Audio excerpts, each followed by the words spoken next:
in Manhattan to the South Street Seaport where Kimberly Richardson is. Kimberly, how are the conditions there right now? The conditions have deteriorated very quickly. This is very dramatic what's happening here. Just about 45 minutes ago when we showed you that jet skier, I was able to stand over there on that platform. The East River has now, for the first time since the storm started, come over the seawall. This is a seawall here, and it is over the seawall. This has all happened literally in the last half hour. The waves are coming across this stretch. This is Pier 11, right south of the South Street Seaport. There's a little break here, but then look what happens over here. It's coming in from this section as well. It's dark now. I don't know if you can see this, but right over there under those lights there, that is the heliport here on the East River. We have been able to show you all day the heliport and the pier there. That's no longer, that's underwater at this point. My boots have also now sprung leaks.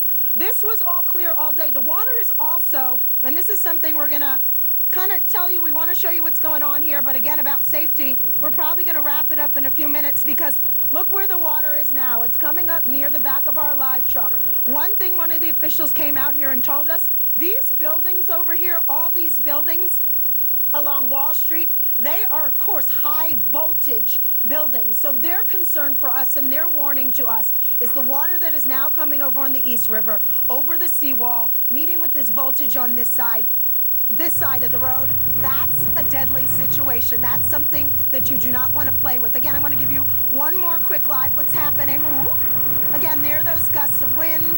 Again, these canyons, we're getting hit. We're at the bottom of it. One more quick shot before we leave. But look down here. Here, Barb, I'll show them down here.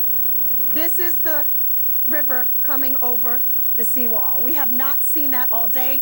We've been out here all day, and we wanted to get this to you. It's the first time we're seeing it today. And again, as Bill mentioned, as everybody's been mentioning, Kimberly, we just lost the signal, but we hear you. You stay down there. Keep us posted. That's sort of the ground zero of what's happening in lower Manhattan, because the MTA looking very carefully, making sure the water doesn't breach all that and flood the subways. That would mean days of cleanup for the New York City subways, which could really hurt the city getting back on its feet again. We're going to head north now to Westchester County and to Mamaroneck. That's where our News reporter Marcus Solis is, where there is flooding near some homes and buildings there. True.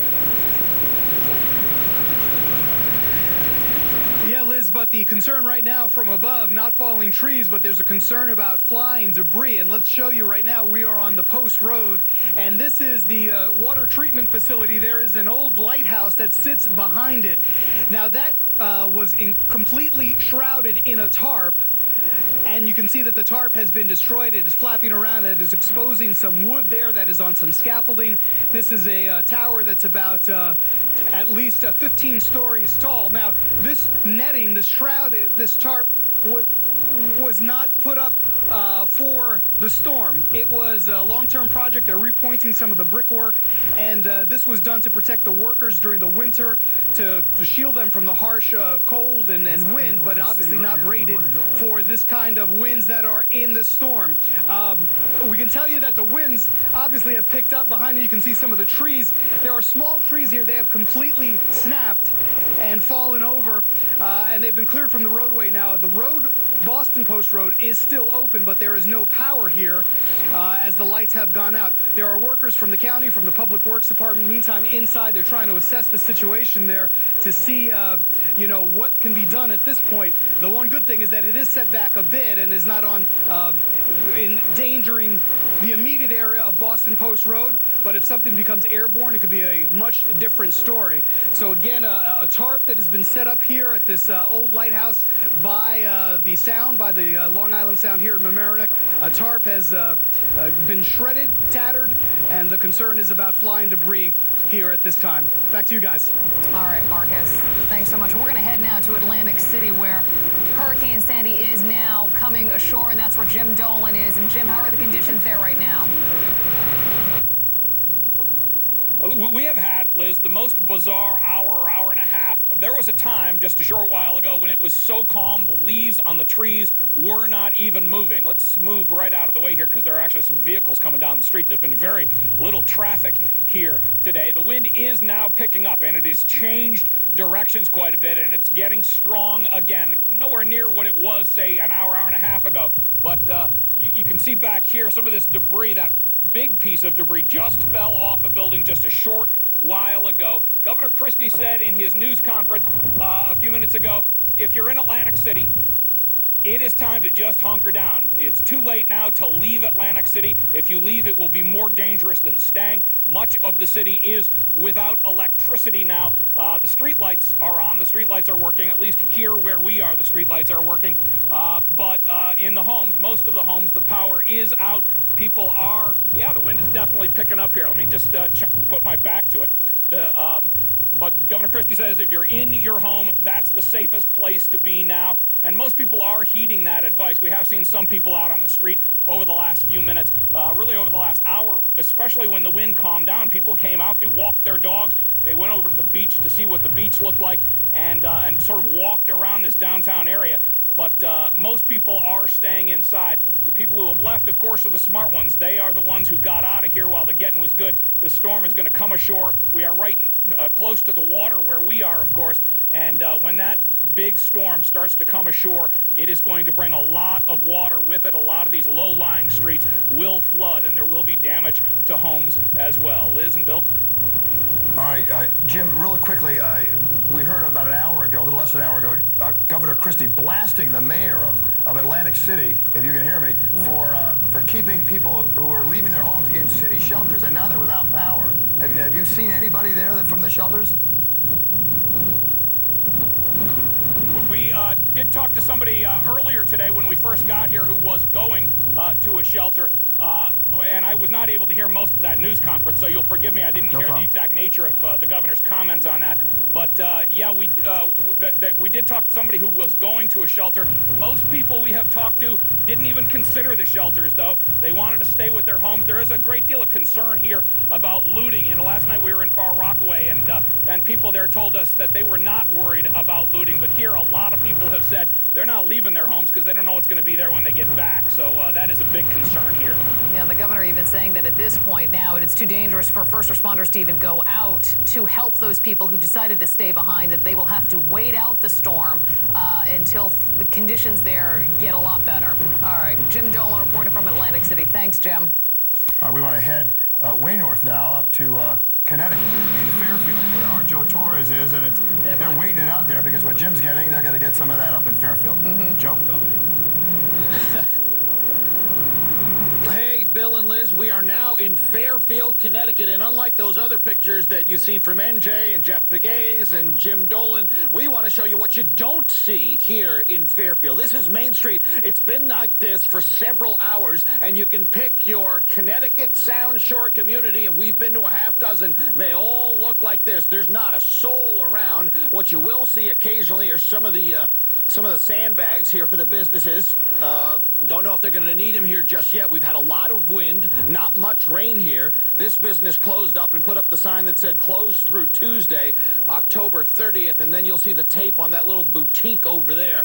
The power is still on here, but I want to show you some video of what we encountered in Norwalk. We saw Connecticut Light and Power crews actually cutting power to a certain section of Rowayton. You'll literally see the video. Why are they doing that? Well, you've heard stories over and over of how people would not evacuate. Well, this kind of forced them to evacuate. When the power is cut, the sump pumps don't work, you can't stay in the house, nothing gets drained out. It's kind of a way of saying you're going to have to move now. We also had a picture of a huge tree down in Westport, the first of what will be many trees coming down over the next several hours. And then lastly, maybe you've seen the video already, it rolled by. We took some shots of 95. It was deserted, not a soul out there. So the story out here in Connecticut, people heeding the call. In Fairfield, what we're seeing now, fire trucks constantly going out, making some calls. Police, they're right around the corner. And just within the last few seconds, a caravan of about 3, 4,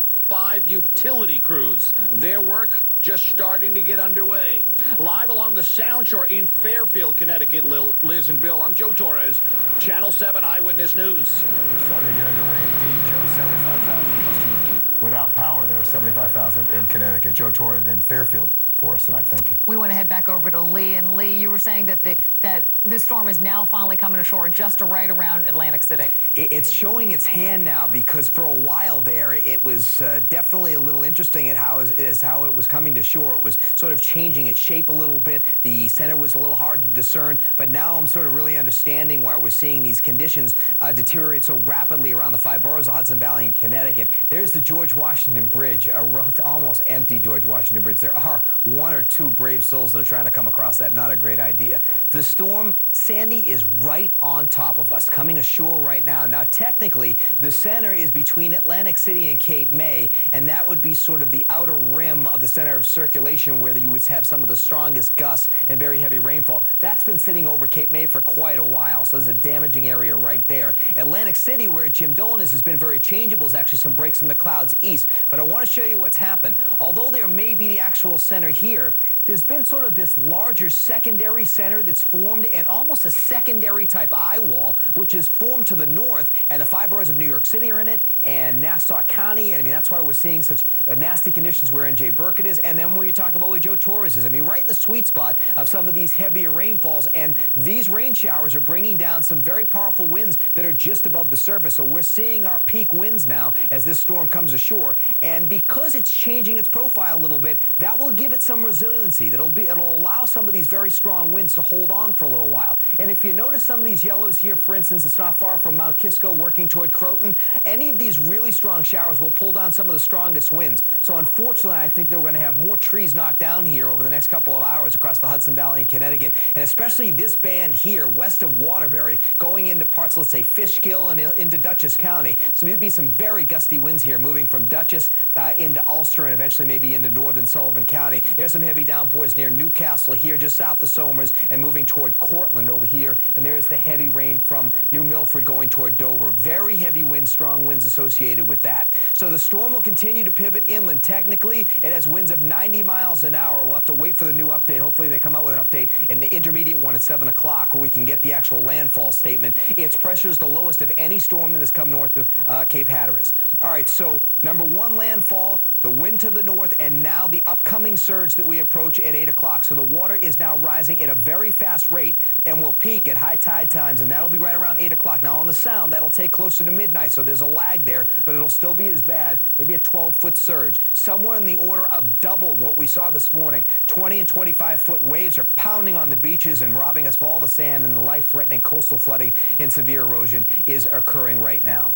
The high tide times, just to remind you, 8:53 of the Battery and 9 o'clock Jamaica Bay, closer to midnight on the Sound. So making landfall right now, the worst conditions as expected into the evening hours. I think we're going to basically see the strongest conditions here for the next 5 to 7 hours. And then as we get after midnight, I think we'll see the winds start to come off their peak. So the worst is probably through about 1 or 2 in the morning, Bill and Liz. Okay. Wow. All right, well, keep us posted. Lee Goldberg and his team tracking Sandy, and we are now into the arrival of this hurricane. Lee, thank you. By the way, we're going to stay with extended coverage, continuous coverage of Eyewitness News as we welcome, not very nicely, Hurricane Sandy. That means we're going to stay on for, instead of World News, Jeopardy and Wheel of Fortune. We're trying to make it safe for you and your family. Our reporters are out in it trying to bring you the latest information, and that's why we're going to stay up on the air. Especially now as we approach these crucial times, as Lee was just saying, of high tide at 8:53 and then again at 9 p.m. in Jamaica Bay. We're going to head back out to our reporters and to Tony H. He's in Bayhead, New Jersey. And Tony, how are things there right now? Hi, Liz. You know, Bayhead ran us away. Actually, that street we're standing on, North Street, got so flooded that we didn't want to take any chances. So we got out of there. We went around. We looked for some gas and for some coffee.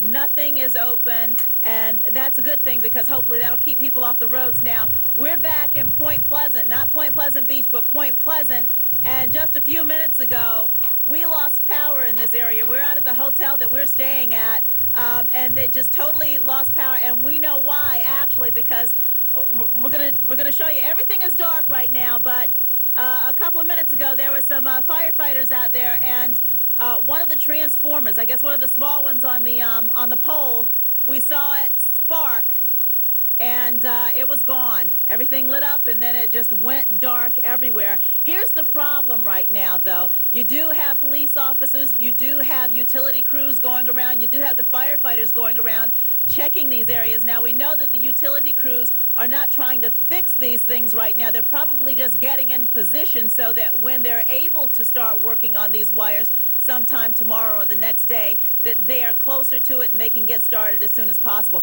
Here's the problem. Billy, want to show this car coming down the street. Now, where that transformer blew, I hope I'm not calling it the wrong thing. Firefighters down the street have closed off. Watch this, Billy. Follow that car down here. They've closed off both directions of that. It's 35 south and 35 north, and people are still driving around, but what they don't know until they come right up on it is they put the yellow police tape in both directions. They don't want any cars going that way because wires are down in both of those directions. So they're stopping people who are going 35 south, but if they try to go 35 north, they don't know that they can't go that way because there are wires down, because they can't see the police tape. And the firefighters couldn't stay out there because they have other areas they need to respond to when they get reports that wires are down. You know, they just don't have enough crews to come to every area, every location, but we still have, for some reason, people driving around. There is nothing open here. The best thing to do, as the governor has said, as the mayors have said, as the police officers have told us, there is nothing else to do but stay home and be safe and keep them out of harm's way so they don't have to respond to a mistake that you make out here. Liz, Bill? That is a very good point to make. And again, we just saw another car just drive right behind you to head down to that area that has been closed off. Going nowhere. Going yeah, nowhere. now look. Can you see? Look, now he's backing up. You see, they don't know that, and they're down wires over there. Nowhere to go. All right, Tony. And we keep seeing this over and over again. Frustrating for you and for them, more importantly. Yeah. All right, Tony, thank you very much. We want to go down north, up north, to Coney Island in Brooklyn, where Darla Miles is on the scene for us there tonight. Darla?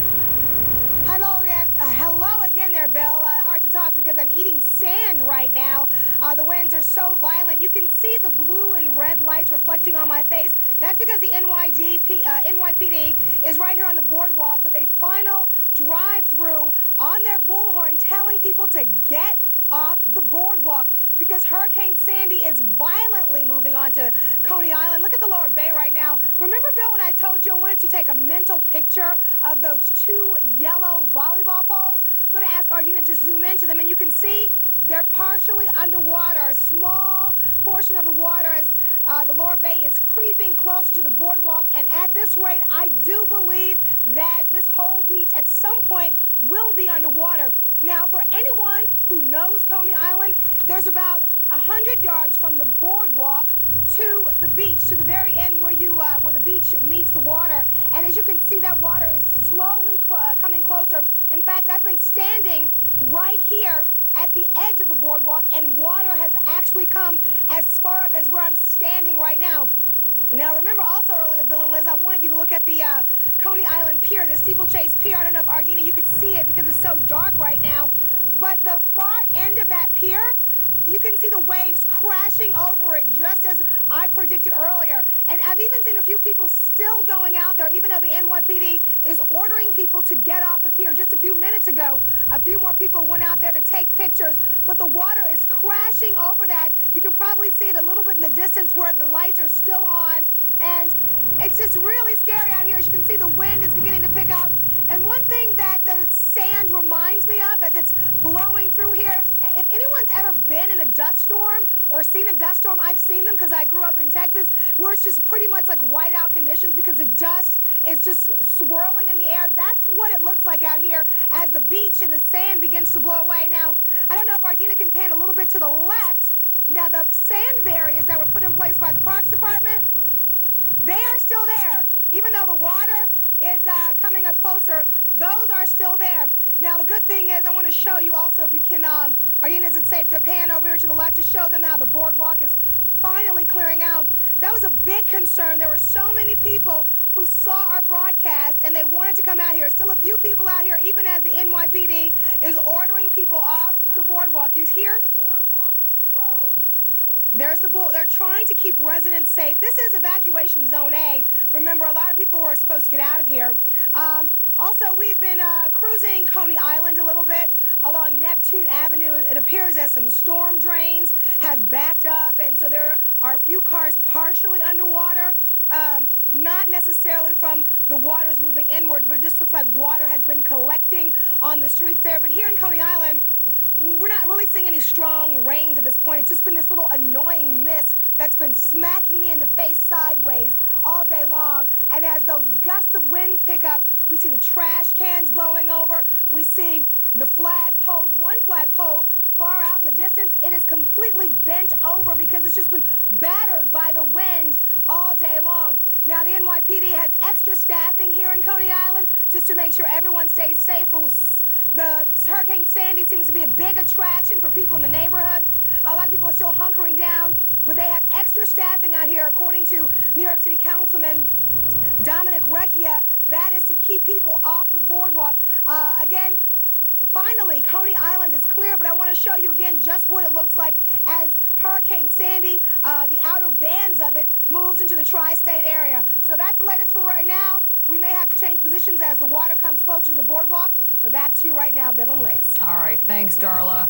It is now 6:37. We do want to tell you that if we are going to be staying in continuous mode right now, we will be, if you are looking for Jeopardy or Wheel of Fortune, that will be coming up in about starting at 7 o'clock.